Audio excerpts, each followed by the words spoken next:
They shoot the shit. They shoot the shit. Shoot, shoot, shoot, shit, shit, shit. Shooting the shit with Chippa.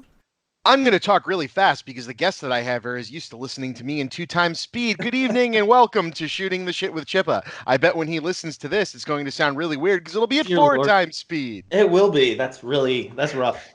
Anyway, sorry, I just felt like so. Hey everybody, welcome to Shooting the Shit with Chippa. My guest tonight is Mark Gaydosh, and you said that I have that correct. That is correct. Yes.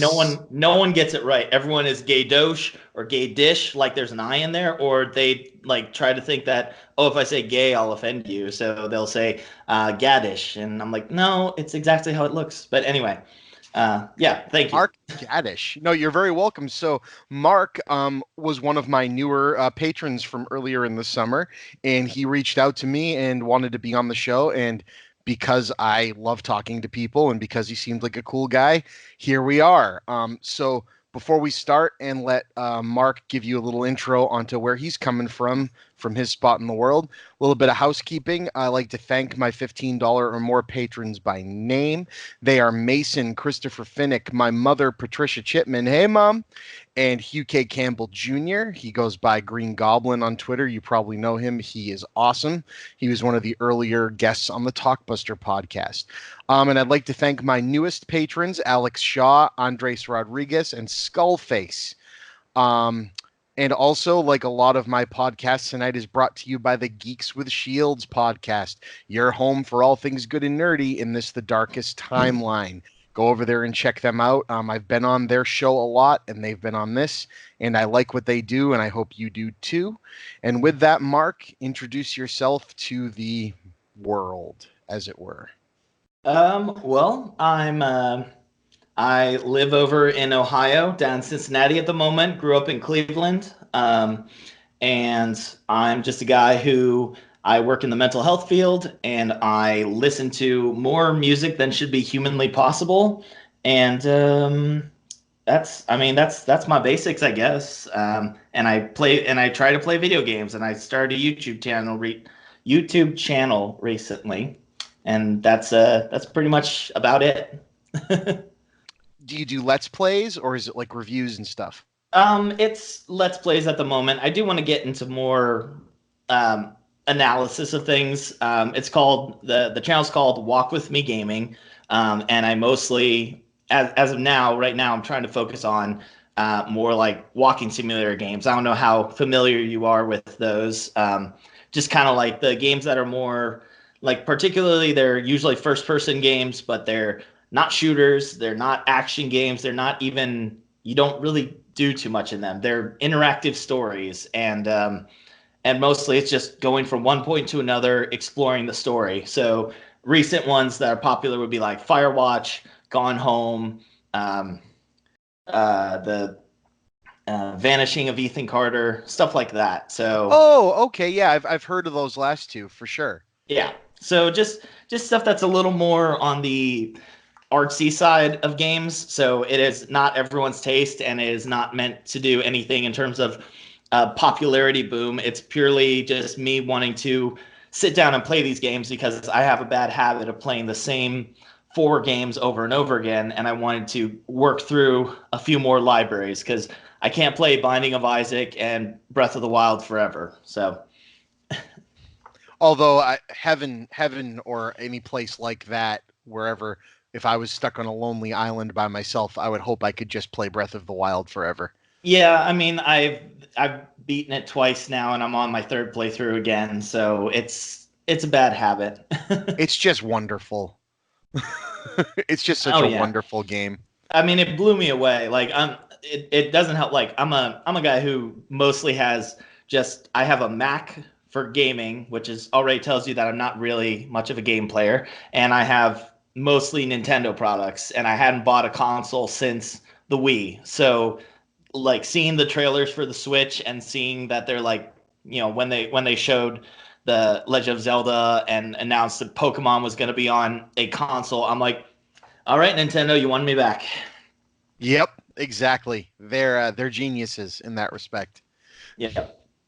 I couldn't stop playing it for the longest time. Like, it would be bad. I'd get home from work, play for like 4.5 hours, go to bed, wake up, play another 4 hours, go to work, and Yeah, it's infectious. you just there's so much. There's just you really get drawn in, especially when you look and you're like, oh, that looks like an interesting point. I'm gonna go there, and you can. It's great. Yeah, I've never seen Nintendo tackle something like that, and they kind of just looked at the rest of the world and the rest of games creation and went, "Oh, you think you're good at doing games like this? Just watch. Don't worry." We'll show you. We've been around the block a few times. We know what we're doing. We made the original sandbox game. Are you guys ready? Right.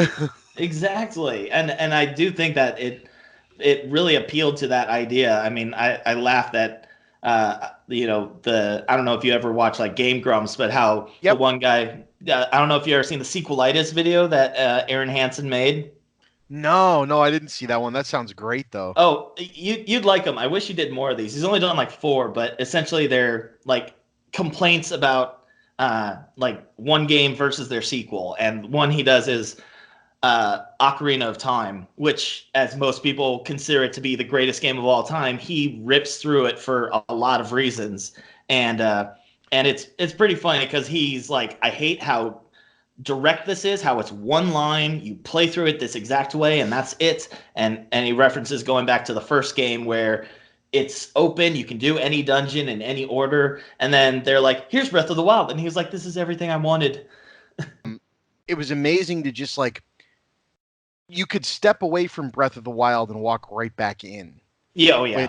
Which I found some games recently they require too much attention to exactly where you were at and what you've learned and what you've done. And I felt like that game, you could turn it on and just kind of be like, I don't really remember where I was at, but you know what? I'm going to go check it over here now. Exactly. Like, And you're then it's like, this looks new. All right. oh yeah, okay, now I remember what I was doing. Yeah, I'll get to that. And That and game sometimes is I'd turn it on and just decide to walk.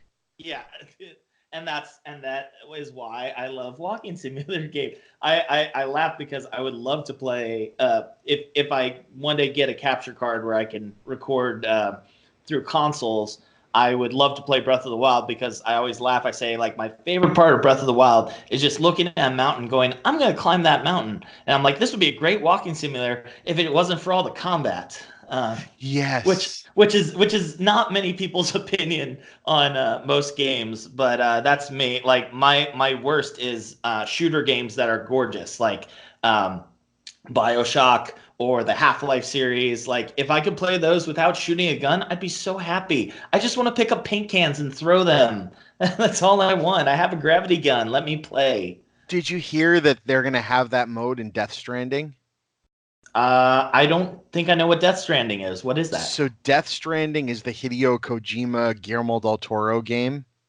Have you Well, heard about this? I'm interested now. I'd heard of it. I don't know anything about it, but you have my full attention now that you've said that together. So I've watched the trailer and I still can't tell you what the hell's going on in it, but it looks gorgeous. Number one. If it's Hideo Kojima and Guillermo del Toro, I don't think they want you to know exactly what's going on. And they hired actors and like scanned them into the game. So remember how they were doing that Silent Hill game and they had the guy from The Walking Dead in it? Yep. Well, that game went belly up, but Yep. I guess they used the same actor to be the main guy in this. And one of the characters is Mads Mikkelsen. And the game just, I guess, has Kojima said there's a no combat movie or super easy movie mode. There we go. That's meant to turn it basically a walking simulator where if you want to just experience the story, I guess it goes to like, walk this way and then hit these button combinations. Okay, now walk over. And I'm like, that's awesome. That's perfect for me. That's like the one horror game, Soma, has that in it where the enemies are still there, but they don't attack you. And I was like, perfect. Now I can play this game because I'm also terrified of, I do not do anything horror, whether it's movies or games, but I'm like, I will play this now because it's great and it's got a cool story, but I am just terrible at surviving. I'm really bad at games in general. So taking the challenge out helps me tremendously. That's awesome. So to not forget to get there, Mm-hmm. and before we get into the meat of the conversation, Yes. I wanted one to thank you for being in the mental health field, because that's a That lot. That's a lot. So I appreciate that, especially in a world where that has been such a stigma up it until is. recently. I mean, you're around my age. How old are you, sir?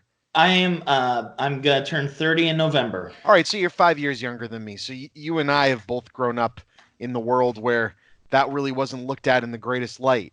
No, no. I And mean, it's a very different world, and it's hard to tell if it's really different or if it's just you just didn't notice it. Like, yeah, because I mean, we get uh, a a to most people shocking amounts of suicidal teenagers that come in, and like people would not believe it. And when I see all these kids, I look at it and go, do your classmates know that you're here? Like, do you tell them about this? Does this just go on as a normal thing? Because I can't think of any times where kids were missing for several days at a time, and people ask around and be like, "Oh, where's this person?" And like, "Oh, they're in the hospital because they tried to kill themselves." And it's like, if I heard that in high school, I'd have been blown away because that would never have occurred to me in high school.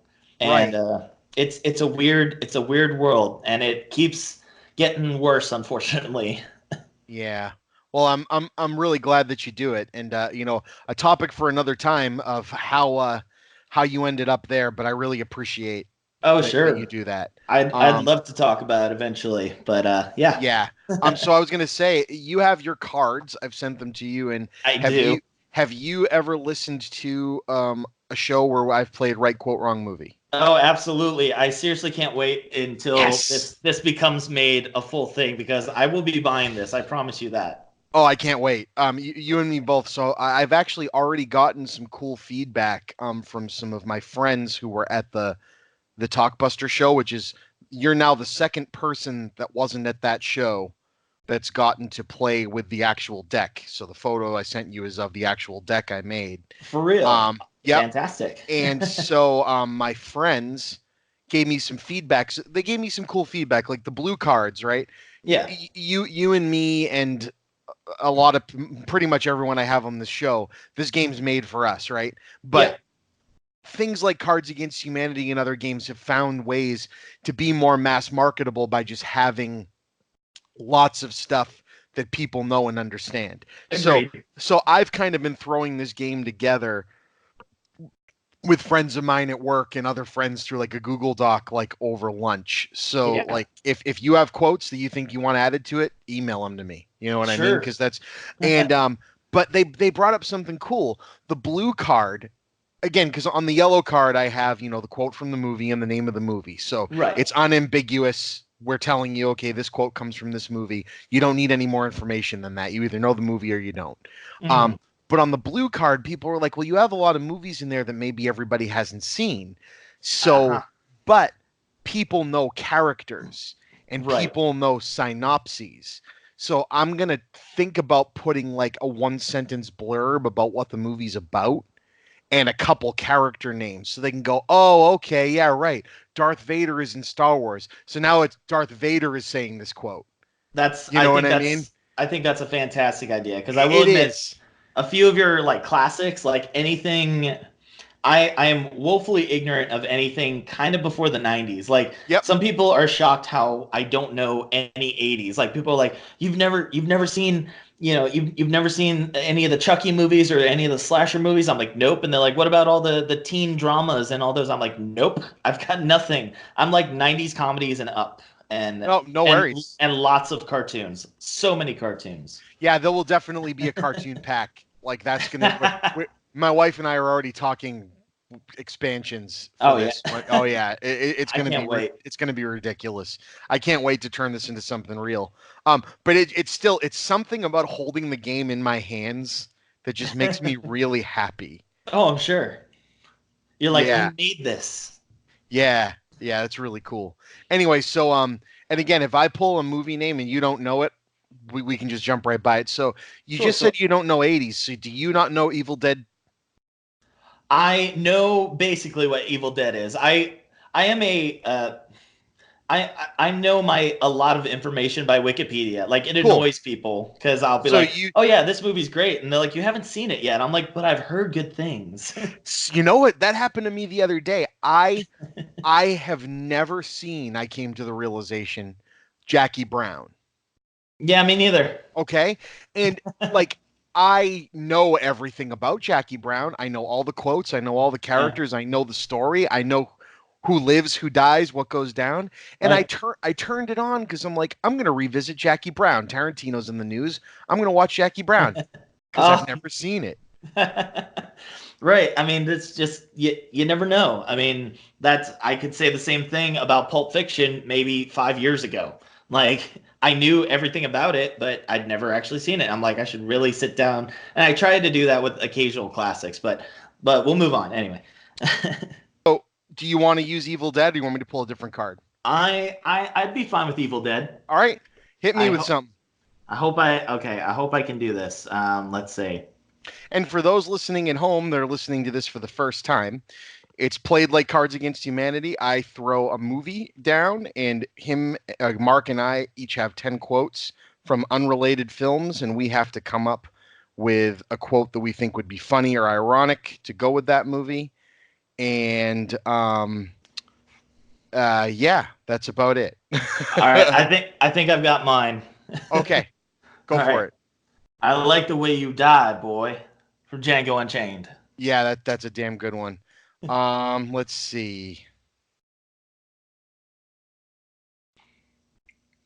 Let's see. Bless me, Father, for I have just killed quite a few men. Oh my god! I thought I had it, but I like that one a lot. That's I fantastic. thought you had it too until I saw Oh, that. All right.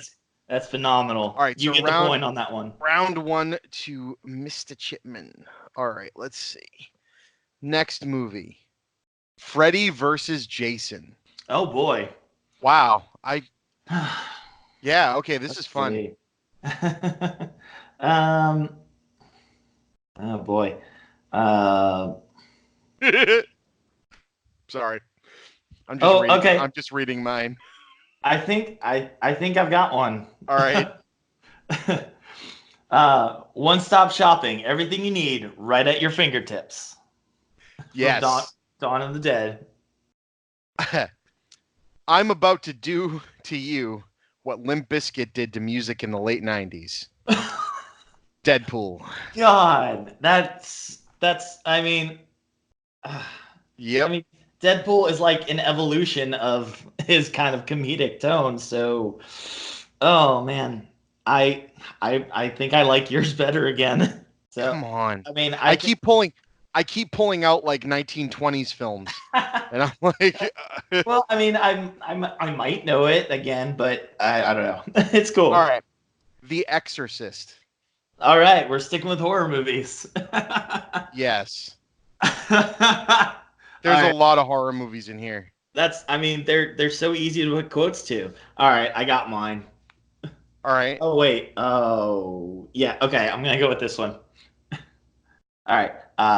10,000 years will give you such a crick in the neck. Nice. Nice. If she turned her head around and just said that and then spit pea soup everywhere. Right. Right. Um And then it would just be another quote from Aladdin that he's right. referencing older movies. All right, I've got you want me to salute that walking pile of pus? Day of the Dead. Solid. I think yours wins that one. I'm happy with that. So let's pull one more because I just love this game. Sure, why not? I'm down for it. Let's pull one more. All right, we've got I'm too many horror movies, Chris. What are you doing? You know, it's the will of the cards. Here we go. Airplane. Oh boy.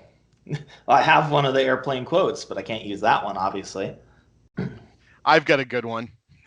Go ahead. Hey guys, which one of these makes me look more like a doctor? Me playing saxophone or me listening to saxophone? Ghostbusters 2016. Oh boy. Which, if you haven't seen it, is one of the funniest goddamn parts of that movie. I have not. So it's Chris Hemsworth, Yeah. and there's a whole bunch of chaos going around. Now that you just say that, that's all I need. and he's holding up two headshots of him shirtless with a saxophone. And they're all like having this like heated conversation. And he goes, hey, guys, which one of these makes me look more like a doctor? Me listening to saxophone or me playing saxophone? And the listening to saxophone picture is him holding it up to his ear like a phone. It's the dim-witted beautiful man. That's all they needed. Okay, I don't think I have much good, so I'm just gonna go with market research says people love monkeys from Jay and Silent Bob. Oh, that's fantastic. I mean, I think both of those quotes would fit with that movie, but I like mine. Yeah, I like yours too. Okay, so that's right quote wrong movie. Lovely. Thank you so much for playing. It kind of just lightens the mood, and it gives me an excuse to play games with people. Exactly. Who needs? All right. Yeah. So let's get into the bulk of our conversation and let my mic keep cutting out. Woo-hoo. I'm ready. So hit me with something. So we were talking music, and let's go in a direction. I'll start this. What's the first live show you ever saw? I kind of have two answers for that. Okay. So technically, the first live show I saw was Yellow Card at the Gravity Games in, I think it was like 2004, maybe. I think I was in 8th grade at the time. So the Gravity Games, and it was Yellow Card and Jane's Addiction. And my mom wouldn't let us stay for Jane's Addiction. So we just saw Yellow Card, and this was right before they got big. And no one knew who they were, and everyone booed them, including me, even though maybe a year later I was listening to them, just like everyone else who was in the pop punk craze. So, of course. Yeah, so that one is technically my first one, but my first concert that I went to in a concert venue was Dragon Force. Oh, fuck yeah. Right? Wow. That's the best time I saw them, because every other time I saw them was opening for people. And Dragon Force is not an opening band. You kind of have to see them in their prime. No, they are not an opening band. Yeah. Like that'd be like seeing Tool as an opening band. There's just something not quite right about that. They need to be the big name, and it's so funny because when they're on stage, they have like 3 fans like set up in front so that all their long hair can be flowing back, like while Herman Lee's doing his solos. He's got to have his hair flowing, and it works. That's amazing. Yeah. So my first show, it's weird because I actually kind of have it. It's a strange mix because like my first show ever was seeing this band called Dow Jones and the Industrials, and there's a couple bands that have had that name, but this band was a North Shore, Massachusetts ska punk band. That sounds like a fun start. Yep. And they were also the stage band for our pep rallies at my Catholic high school. So like it's like, oh, we have this one kid that plays music. So they'd throw him up on stage with his band to play the pep rallies. And so we'd see them at school, and they'd normally have a show at some like youth group center that night. But there was a crazy like underground, explosion in that like the mid to late 90s. Yeah. So, ska punk. So like they'd play shows with Kicked in the Head, Big D and the Kids Table, Mighty Boss Tones. I don't think they ever ended up playing with the Boss Tones, but same type of venues. You know what I mean? Oh yeah. And so I was like 15. That's going perfect. Going to see those guys, and it was so cool because they were actually in Bob's grade, my older brother, Bob, and the lead singer John Frederick, who actually, when he did his solo band after high school, got a song in the Yu-Gi-Oh movie, which was kind of funny. But he pointed out to the crowd and said, "We're going to dedicate this next song to Bob Chipman's brother," and it was a song called R2D2, which was my favorite song of theirs. And I was like, "All right, this is Perfect. awesome." That's pretty great. Yeah. So that was like my first show, but then my Yeah. first like show that like, I left home and like wasn't dropped off by my parents. It was around the same year-ish. Probably, I think it was 2000. It was the year 2000 Warp Tour. And let me tell you, a 15, 16-year-old kid going into Boston by himself to go to the Warp Tour was a shit show. And it was a wonderful shit show, but it's like, Oh, yeah. It was at Suffolk Downs, which was a horse race track. Uh-huh. And it was right in the center, so it was just more space than you could ever imagine. So they actually, after this year or after the year after, banned having Warp Tour there because of how much we destroyed the place. But I think we had that happen in Cleveland to another. Let me give you the layout for who played this show. Oh, so, I'm gonna be jealous. So it started out small with Yeah. bands like MXPX and Millencolin and No Effects and Down by Law and strangely Seven Dust, which fits in with all of those bands perfectly, doesn't it? There's always one. Well, my first Warped Tour had Katy Perry on it, so yeah. Okay. See, exactly. Jurassic 5. Oh gosh, that's good. The Long Beach Dub All Stars. Let's see who else was there. Pennywise. Mm-hmm. Less Than Jake. Yeah. Bad Religion.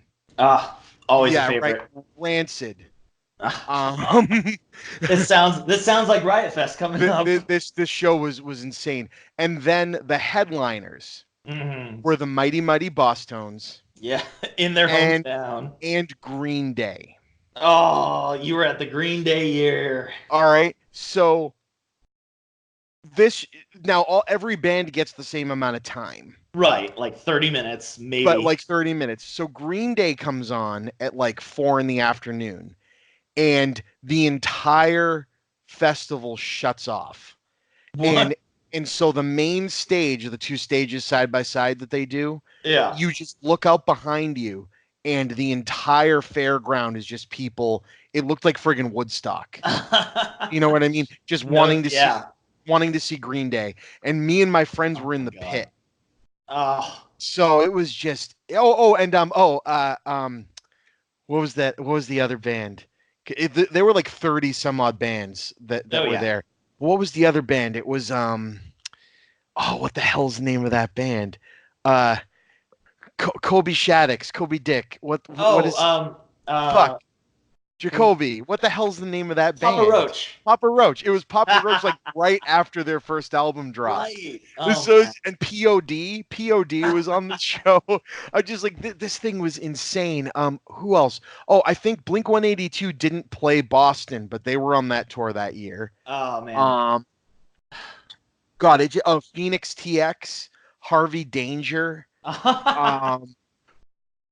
Dude, that's solid. See, I think you cut out, but my first Warped Tour was it was all over the place. It was a weird one. 2008 was my first Warped Tour, and it was like had the Punk, you had Street Dogs, you had Anti-Flag, you had Against Me, like in their like big punk rock moment, and then Real Big Fish and Protest the Hero, and I didn't see Katy Perry purely because I was still trying to be punk, and I'm like, I'm not gonna see that pop star, no way, I'm skipping that one.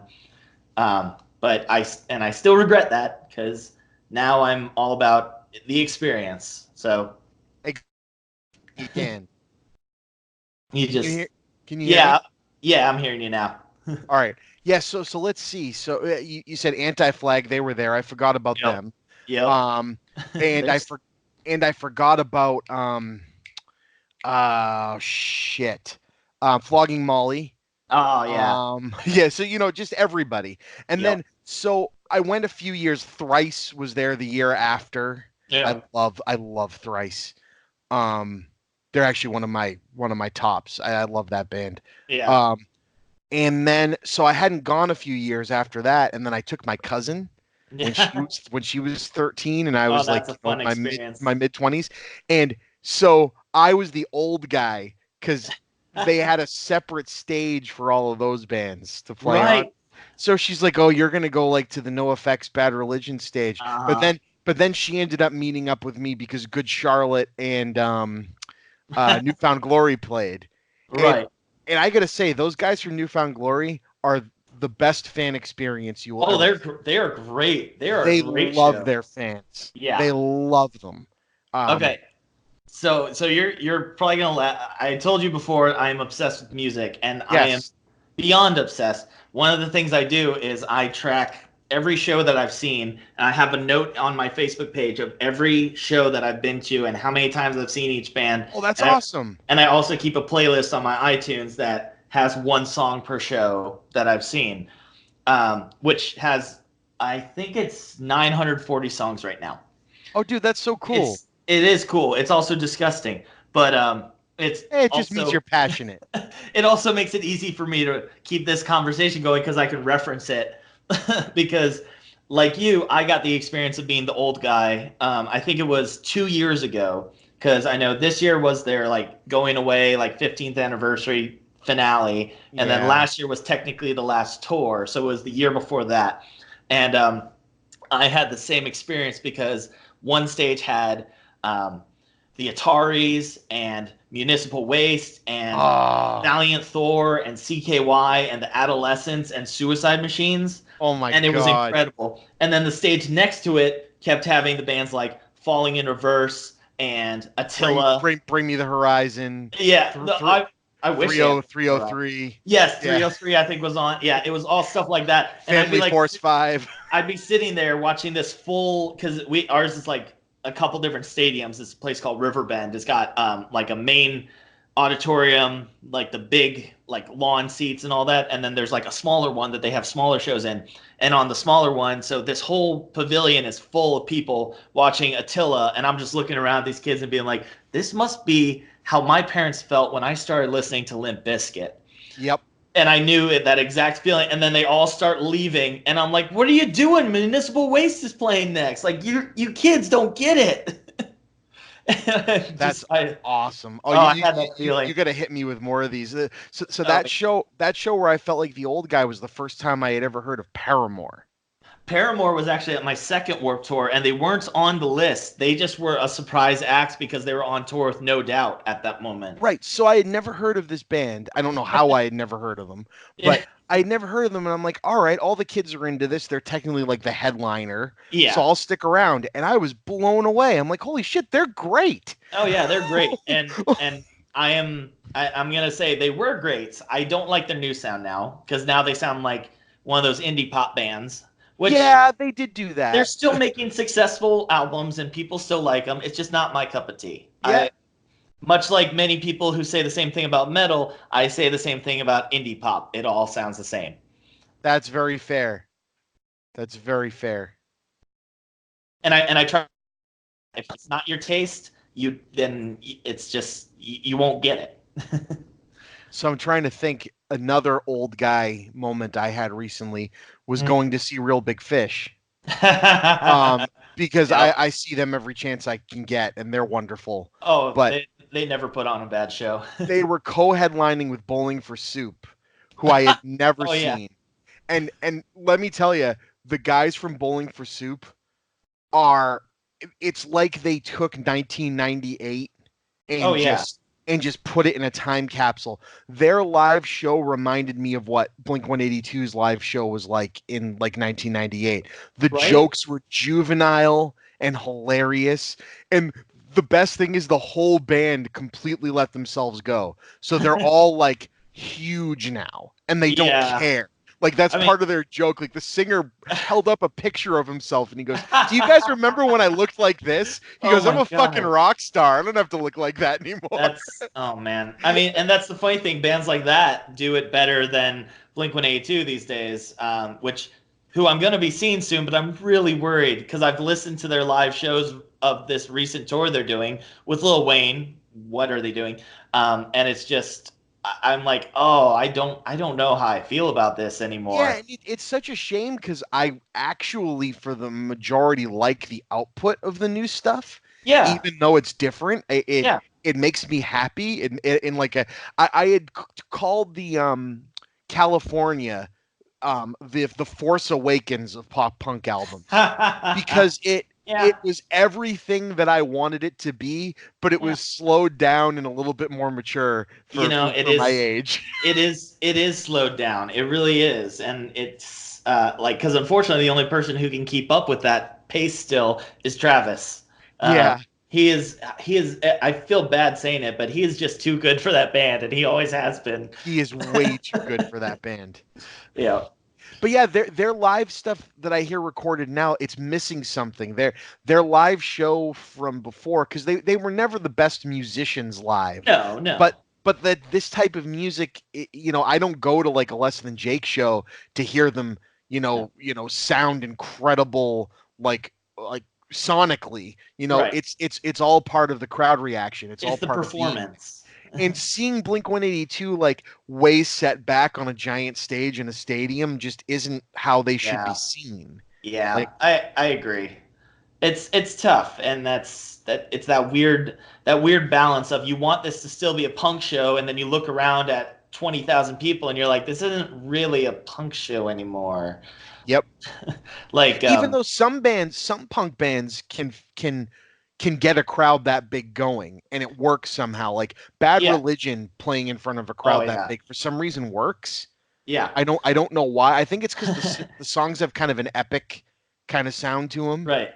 There's a raise your fists up, we're all in this together kind of feeling. Yeah, yeah, and that's why, like, that's like the Dropkick Murphys and Flogging Yeah. Molly Oh yeah. can fill a big venue because it's basically just war chant songs. Everyone else That's is singing along. We know the words. We know that chorus. We're gonna help you. exactly. Yep. And so the other band that played at this show was Nerf Herder. That name is familiar. I don't know them though. So they were like a pop punk Weezer. Okay. Is the best way to describe them. That's a good way to They describe it. it was like super super nerdy pop punk. Like they wrote songs about Spock and There Star you go. Wars. Sure, And why not? and their sign, it was so funny because they were the opening band and they came out and they go, "All right everybody, we're here to unveil our new sign." And this teeny tiny little like Made It Kinko's thing rolls up at the top and they goes, "We spent $200 on that fucker. Look at it." Like, Yep. you guys are It's awesome. it's perfect. There's just so much to a show. You don't know what you're gonna get, and some people just bring it, and I love it. Live music is my passion. It's my wife's passion. Our first date was at a festival. I proposed at a festival. Like it's our thing, and it always will be. That's awesome. So hit me with something else. Let's keep going down the live show track because this is fun. I Okay. like this. So like I said, this weekend we're going to a festival. So, right today is September 11th. So everyone bow your heads for a moment. Yes, yes, this, yeah. Whew. yeah, I don't want to get too deep into this, but we got to show respect. Oh, absolutely, dude. Thank you for that. Absolutely. I know people that were touched by it personally, and it's it's sad, Yeah, and it always will be. this has been a rough day thinking through that. I was Yeah. senior in high school. That sucked. I was in sixth grade, and I remember the class I was in. Yep. It's rough stuff. So moving back to positive stuff. This weekend is Riot Fest, which is in Chicago. If you haven't heard of it, it's mostly punk rock festival, but it's got a bit of everything, and it's their 15-year anniversary this year. Nice. Yeah, it's great, and they've been I think the last 7 or 8 years it's been like an outdoor 3-day festival. Before that, it was one of those multi-venue across the city festivals. Yeah, we do those in Boston. They Yep. call it like the Lansdowne Shuffle or something like that. I forget. Yeah. They're cool concepts, but unfortunately, they've kind of been phased out over time. But one thing Riot Fest does cool is they do full album plays. So they'll get bands to do like their best albums in their entirety. And this year, I think they've got 14 albums lined up. So you've got Against Me doing Reinventing Axl Rose and Transgender Oh my Dysphoria Blues. God. Blinken's doing Enema of the State in accordance with the rest of their tour. They got the Flaming Lips doing Yoshimi Bells, the Pink Robots. Ween is playing the Mollusk.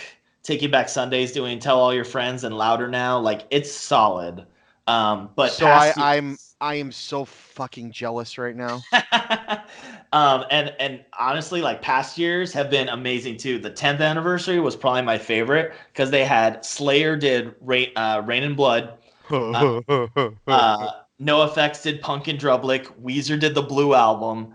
God, who else? Offspring played Smash. Like Jesus. it blew everything out of the water. Like, and it was all because the year before the Violent Femmes played their self-titled album, and Riot Fest was like, "Huh, we should do more of this." And since then it's become a thing. I mean, they've had so many. They had Julian Marley play like a Bob Marley album through. They've had oh gosh, there's so many. I can't even think of them all.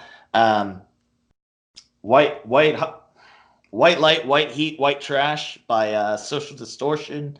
Jesus, man. Right, like all these amazing albums have been played over the years, and they've been some of them were fantastic. Sometimes you don't get the full album, mainly from the rappers, because they had the one year they had Ice Cube doing Straight Outta Compton, they had Snoop Dogg doing Doggy Style, and they had Wu-Tang do Enter the Wu-Tang, or was it 36 Chambers, whatever it Yep. is. And but I think Wu-Tang is the closest to playing the full album. I think Snoop and Ice Cube only did like 3 songs off the actual album. Oh, that's So a big undertaking in and of itself. it Jesus. is a little, yeah. But I mean, this festival has had royalty from all walks of music. I mean, Patti Smith, Iggy and the Stooges, Motorhead, Ice Cube, Modest Mouse, No Doubt, Slayer. God, who else? Just so many. It's my absolute favorite festival. That's the one I proposed to my wife at. That's so cool, man. It was, and it was an undertaking in itself because I emailed Riot Fest to say, hey, do you guys have any photographers that I could borrow? And they put me in contact with someone. So basically, we get there after me almost forgetting the tickets like 3 different times and almost forgetting the ring. And when we get there, essentially the person texted me saying, hey, I'm by this. So I'm holding a map up in front of my face, walking around, pretending like I don't know where I'm going, trying to find this person. And finally, I see someone who's got a camera who looks like they're looking for someone. I flag them down, and we pretended that they were just taking pictures for a magazine. And I'm like, oh, hold on, let me get one more. Pull out the ring. Oh, And, that's so cool. It was something special. So that since we only this festival we only go just me and my wife. This is the first year that we've actually got some friends going, but we're like no one's gonna have any pictures of this. No one's gonna be there. So I figured this will be a good way for people to remember it. And one time the Riot Fest Facebook page posted like, hey, you could win tickets if you tell us your favorite Riot Fest memory. And they used the picture of me proposing. And I was like, can I get free tickets since you used this one? It's a pretty good memory. That's awesome. I did not get. I was going to say, did they give you tickets? No, they didn't. No one commented back. I was sad. It's okay. I had bought my tickets anyway. So did have you ever heard in any of these running how I proposed to my wife? I don't say that again. Sorry. Have you ever heard on any of my shows that you've listened to how I proposed to my wife? I don't think I have. So I'll make this quick because Sure. it's only because it's a tangent off of what you said. But so there's a local movie theater called Cinema Salem. That's In Salem, Mass. Super cool local movie theater, and you know we met at the Blockbuster I worked at when I worked there when I was 17. So movies are kind of our thing. And my brother had, this is back, 5 or so years ago. My brother had been, doing a lot of stuff where he'd get like invited to talk Right. at things and show like some of the videos that he had made for the internet, like at Nice. places. And Yep. we've made stuff before that Cinema Salem has shown. So Right. I had him call up my wife and go, "Hey, they're gonna play this thing you and Chris helped me made, this War of the Thinkers thing, on screen at Cinema Salem for my fans. I need you guys to come check it out this weekend." And make sure with me and make sure it looks good, the day before I'm going to show it to my fans. And so then he isn't able to make it because he's stuck at a screening in Boston. We go into the theater to watch his thing, and I actually cut together with his help a proposal video that played on the screen. Beautiful. Yeah, so it worked out really well. It was awesome. And then we got married in a movie theater as well. Oh, that's fantastic. And You old got like the aisles vaudeville. walked down and everything. Yep, exactly. And I sung on stage. You can find that video on my YouTube. Oh, I have to check that out. Yeah, it's pretty cool. I enjoyed it. But yeah, so wow. So Riot Fest. Karaoke. Yes, Riot Fest sounds awesome. It's absolutely worth, like, it's one of those things. It feels like if you grew up with Warped Tour and you loved like those classic bands, like you will see someone you love there. Offspring, Rancid, Sublime, Taking Back Sunday, whatever. It's all your tests. And there's plenty of new stuff too. So it's a good place to get to know some of those newer bands too. But I mean, this year is phenomenal. The headliners this year are Blink-182, Slayer, and Bikini Kill.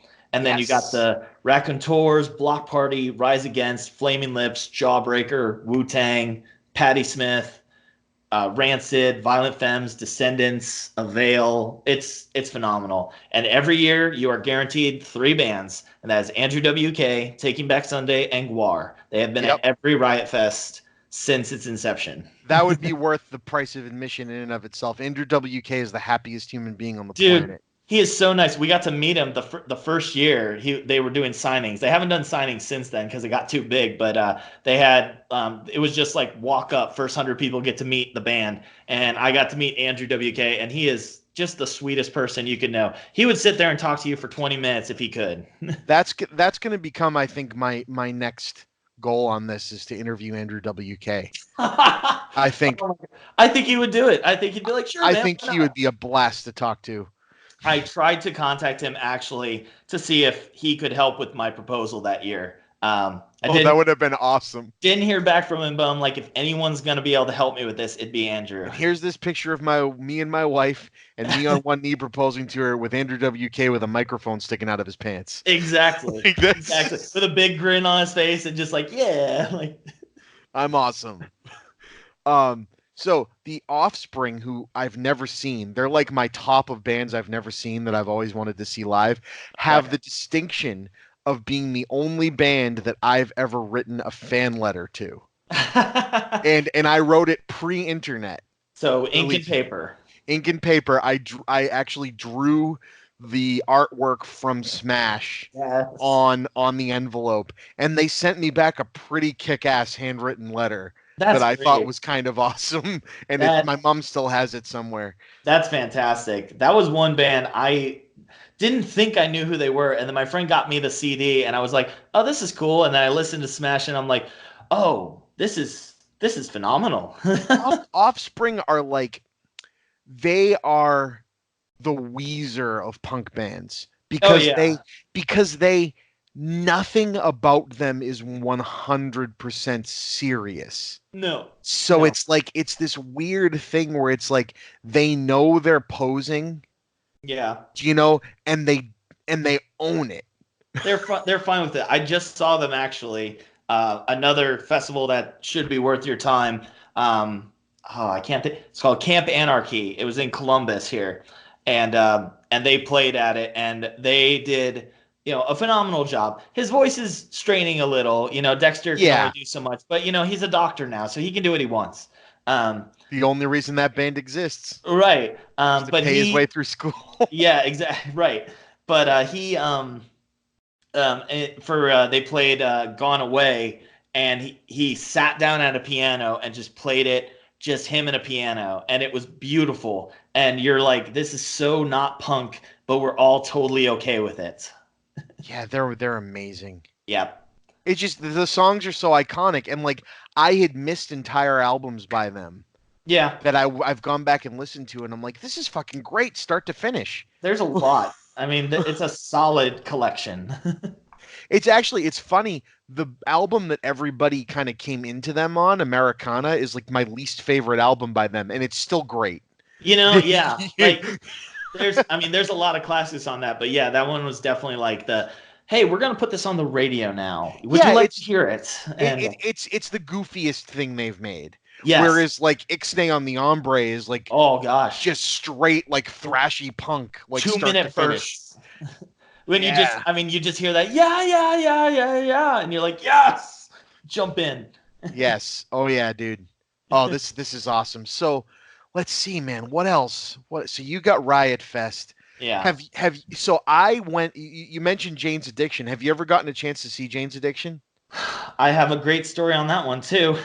So I just so I it- so there's a local concert here in Boston, or there was, called the River Rave, and Okay. it was put on by WBCN, which is now disbanded, yeah, but they were like the big local like rock radio station, right. and the River Rave had like, they'd get bands from all walks of life, lots of local Boston bands. They'd have Moby come and like a rave tent and spin, and stuff. But Nice. this year was the reason we all went, is it was Jane's Addiction's comeback year. Like they Oh, released a new nice. album. The Yeah. original lineup was back together, and I'm like, oh Oh, man, I yeah. would love to see Jane's Addiction. This is great. Yep. So we went, and it was a great show. Like there were, like Incubus played. Nice. Check 1 2, check 1 2. 1 2 1 2. And you're back. Did you all catch good. my Homestar Runner reference? Did you? Yes. Oh God, I love Homestar. I went to see the Sweet Doctor. I'm Doctor Sweet. I got the grown-up beats. I'm Doctor Sweet. I'm sorry. No more rapping. It's terrible. Have you ever heard that? The That's- Homestar Runner, Strong Bad Sings and other type hits. Oh album? yeah. Oh yeah. I've done a few Homestar songs at karaoke, and the Strong Bad Sings album is lovely. Oh, it's amazing. Anyway, so so I heard Jane's Addiction- Incubus. Yeah, Incubus, Audio Slave. Oh Yeah, it was a cool show. And Jane's Addiction played, and they were great. yeah. And my friends and I got. Oh no! So actually, we got tickets to Lollapalooza, and Jane's Addiction played. And then we went to the River Rave a month later, and Jane's Addiction was the secret band. So we got to see them twice in the same summer. Dude, And I'm like, all right, that was really cool. I've had that happen with a few bands. I saw Jane's the first time they did that Ninja tour, Nine Inch Yep. Nails, Jane's Addiction, and it was in Indianapolis. I was in Cincinnati. I'm like, I don't know if I'm gonna go. I don't think I'm gonna do it. And then I was in a sociology class, and they played the song that Jane's Addiction did with Ice-T, the "Don't Call Me," and I'm not gonna finish it. The "Don't Call Me N-word Whitey," and I watched that, and I'm like, this is so intense. I should really go see these guys. And Nine Inch Nails is the best show I'd ever seen. So I was already like close to going, but then that pushed me over the edge. And Jane's Addiction blew me away. Like at the time, probably one like top 5 bands I'd ever seen live. That show was phenomenal, and it was with the original lineup too, which I think helped tremendously. Yeah, they're just a different kind of band. Like we don't have too many bands anymore like Jane's Addiction. It's like that like late 70s, early 80s, just like straight up rock. I've compared them to Aerosmith a few times, especially with the whole Perry Farrell, Dave Navarro thing. It felt very much like Aerosmith. Like you don't see that rock star vibe between band members that you did with that. Where was I at? Where were we at? We were talking Jane's Addiction, but you were just about to plug something you like to listen to. Oh yeah. Well, there's a podcast that I love. They've been around for a while now. The whole thing is called Exploso Magico. Like that's like their channel that they have, like their whole big thing. The main one that they do now is called LOLJK. And and it's like LOL Joey Kyle, and it's this guy Joey, his buddy Kyle, his wife Kim, and their friend Brian, and they are the most. They just talk the weirdest shit you could imagine. It's like this, but with more drinking and more like, hey, I found this website with funny sex toys and let's talk about that. And it's the weirdest stuff and it's hilarious. And they only just recently put up a Patreon too. And I'm like absolutely supporting this right away. Oh, sweet. Hey, by the way, what level are you on my Patreon? The $5? So that's where I do the pay it forward thing, right? I mean, if you want to put it towards them, then that would be my go-to. Yes, that's what I was going to say. Oh, I have to do better at keeping up on that, but I really do. That's a very important thing to me. Yeah. Is the sharing of wealth out to other people. Well, and they have Patreon goals not based on the amount of money they get, but based on the amount of people they have. And so they are working towards a goal. I think they're at like 24 people now. And if they get 30, they're going to record a specialty podcast of a like a watch and commentate, like Mystery Science Theater style of Dune. Oh God. I need to make this happen. So push your folks to checking this out. If they want to find out more, you can you can go to Exploso Magico, or I think their other website is godmakespoop.com. or if you want to trick your friends, you could go to let me see. I think it's called findmeapodcast.com, which Jesus. Spoiler alert, it only gives you their podcast. That's genius. It's this great. Stuff is hilarious. Oh wow, their website's awesome. Yeah, the guys does because before they did their podcast, the guy Joey made a cartoon series called Destructo Box on Newgrounds and stuff like that. And they do, I mean, they have the LOLJK. They also do a thing called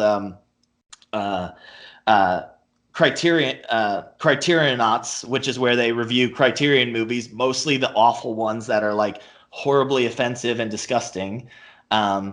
And then also they've got a bunch of podcasts like in the background too, like one where they just talk about like paranormal stuff, and one where they talk about video games, mostly indie games. And I am currently staring at my cat trying to climb up the window, and she's gonna knock my TV over. I hope she does not. Anyway. Their Patreon tiers are hysterical. Oh, they're great. That's based off of a joke from one of their podcasts where they basically play as like if they're answering questions like we would from a teen magazine. So it's like Sally 2, and then there's Trisha who talks in this voice at all times, and it's horrible and disgusting. And it is not for the faint of heart. I'm going to tell you right now, but it is funny, and everyone should check that out too. Absolutely. This is a star. I like the Joey level is you'll receive everything mentioned above. There's no added benefit for your extra $1.66 except the eternal gratitude of the Dark Lord Joey. Yes. And then the highest paying Patreon gets a mention, and like they like hail him like a king at the end of every podcast they do. Right, and you get a personal phone call. Yes. Yep. This is good. I like it. They're great. I mean, and again, they're just ones, they just did this for fun for years, and they only are now doing it. And they pretty much were just like, we just want to buy new microphones. That's all we want. And, but it's a great show, and they're great people, and they're hilarious. So nice. And Joey and his wife just had twins. So I'm like, of course I will support you. Yes. Oh, yes. No. Yeah. That even added. New parents need everything they can get. Yeah. You're still there. Yes. Yeah, music. So yeah. Music. Have you ever seen the band at the drive-in live? I did at Riot Fest. Was that on there when they've toured recently? Yes, yes. My last show was 2 years ago at Riot Fest. So yeah. Yes. So I had seen. Me and my local friends loved them. Oh yeah, I fucking loved that band, and we never got a chance to see them because they split into the Mars Volta and Sparta, who then we saw both, and they were both great too. Have you ever seen the Mars Volta? I have not. That's kind of on my list because aren't they just like aren't they working on stuff again? I think they are. Yeah. So we saw the Mars Volta touring on their debut album. And Nice. so they had, they were absolutely fucking insane. And they played for nearly 3 hours and they played 4 songs. Oh Lord. So it was, the drummer didn't stop playing Yeah. the whole time. They actually brought a stretcher out and he fell out of the drum kit into it at the end of the set. Like the theatrics were out of control. Oh, It it was so fits them. awesome. And then seeing at the drive-in now and seeing that they had just as much energy. Oh Like yeah. they were fantastic. They still delivered. And that was such a bummer of a show, because they announced the reunion tour and they all got sick, remember? Oh.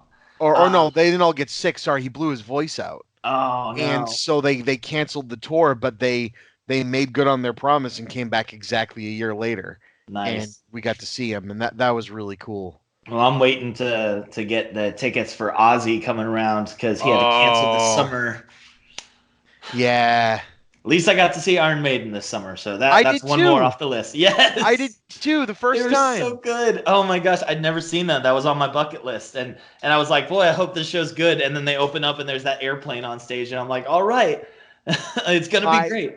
my cousin's husband, so I guess cousin-in-law, Uh when you find that video of me singing at my wedding, that's him playing guitar while I'm singing. huh. And he's just a classic metalhead. Yep. And he said to me, he goes, "You will not see a show quite like these guys. I got No, to get you out to them sometime." they were astounding. So Still great. he calls me up and goes, "Okay, I've got tickets. We're going to see Iron Maiden." And I'm like, "Dude, isn't your like baby due like 3 weeks after that?" He goes, "Yeah, it's fine. It's fine, It's dude. We're fun. going to see Maiden." Yeah, we're doing And this. then so we get to the show and I'm like, all right, dude. And we go to a local bar that like has Yep. Iron Maiden's beer on draft, and it's like, all right, this is really cool. Nice. And he goes, all right, so I don't want you to feel bad, he said, but this isn't the first time I've seen them on this tour. And I'm like, all right, how many times have you seen them on this tour? Figuring, okay, maybe you went at the beginning. He Oh goes, man. all right, let's see. I saw them 3 times in Europe because I thought that they weren't That's going your to come to the start. U.S. He goes, and then this is the third time I've seen them on the God. US leg of the tour. And I'm like, dude, that's crazy. He goes, yeah. He goes, I hope you don't mind. I don't know if you're gonna like our seats. And I'm like, all right, sure. So we get there and we're standing up against the stage. Oh my And I God. look at him, I look at him Why and he would I turns, not like this? I look, no, he was joking. And I Oh, look at him and he turns to me and he goes, so I just want you to know that I have seen this band. The number was crazy. He oh goes, my Lord. this is honestly the best I've ever seen them play. Wait Wow. until you see this fucking show. And I'm He's like, wow, you hyped this up pretty big. And so Aces High goes down with the oh, plane and everything, and yep. we're standing up against the stage. Yeah. Right. And Iron Maiden doesn't put a big gap between you and the stage. Like No. they had you close. And he turns to me after it and he goes, all right, you know what, dude? I think we should go. That wasn't quite immersive enough for me. Like he's just joking around. Yeah. I'm like, all right, this is God, awesome. it sounds like he's seen Iron Maiden more times in that tour than I've seen my most seen band ever. Like, I think Yeah. the most I've seen a band is Korn. Okay, I shouldn't say think. I have my list pulled up. I've seen Korn 8 times. That is That's the another most I've seen. band I've always wanted to see live. They are still amazing, and their shows. I've never seen a bad Korn show.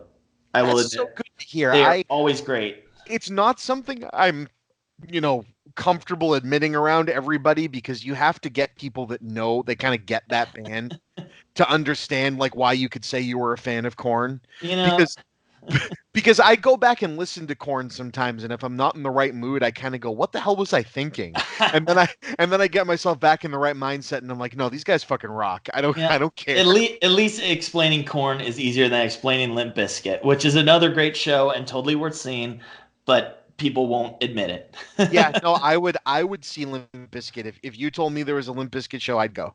Yep, I think I've seen I'd go. them 3 times, and they're great. I'd go see Limp Bizkit. Who have I seen that I'm not super jazzed about admitting, but the show was great. Dashboard Confessional. I have a. They were fucking great. Yeah. They really were. Are they at? Oh, they're playing an album at Riot Fest this year. They were great. They opened for Weezer. Oh, that's a good combo. Yeah, it worked out really good. In the Riot Fest, like what you can and cannot bring into the festival, they say what you cannot bring, and they say no crying, and they list except at Dashboard Confessional. And I'm like, that's perfect. Sure, why not? Although I mean, if you're gonna be crying, I feel like the time you should be crying is tears of joy when we see the Village People there. No fucking way. Yes. Imagine a crowd of punks having a wall of death to the YMCA, because that's what's going to happen. I would pay good money to be part of a wall of death during YMCA. The funny thing is, every year Riot Fest gets at least one act that is just completely out of left field. This year it's the Village People, obviously. Last year they had Jerry Lee Lewis. Wow. Yeah. And then one year they had I mean, just they always get like one just out of left field. You don't know what to expect. Like, I mean, they've had Tenacious D and a whole bunch of reggae artists and other random ones like that. But I think Village People may be the oddest that they've ever had. That's comparatively amazing. Oh, that's gonna be a great show. Oh yeah. It's gonna be a good time. We're ready for it. Have shit. So at Warped Tour, one of the last years I went. Yeah. Killswitch Engage took the stage. Ooh. and they were great. And they were great. They took the stage after, I'm gonna say, like, it was a good band, but a really like whiny band. You know? Like a Hawthorne Heights kind of thing. Yeah. So and the band, but Killswitch Engage came on stage, and the singer comes out and looks around and just goes, "All right, you motherfuckers. Any of you kids ever heard of a wall of death? Because I really want to see you guys make a wall of death right now after what I just watched." Yeah. And we were like, "Oh my god, this is gonna be awesome." Oh, man. Now, I gotta say, like, going to Warped Tour is one of the best things, just because it's young. Everyone's young and everyone's still passionate. Like, yes. I know you joked about Bring Me the Horizon, but I saw them.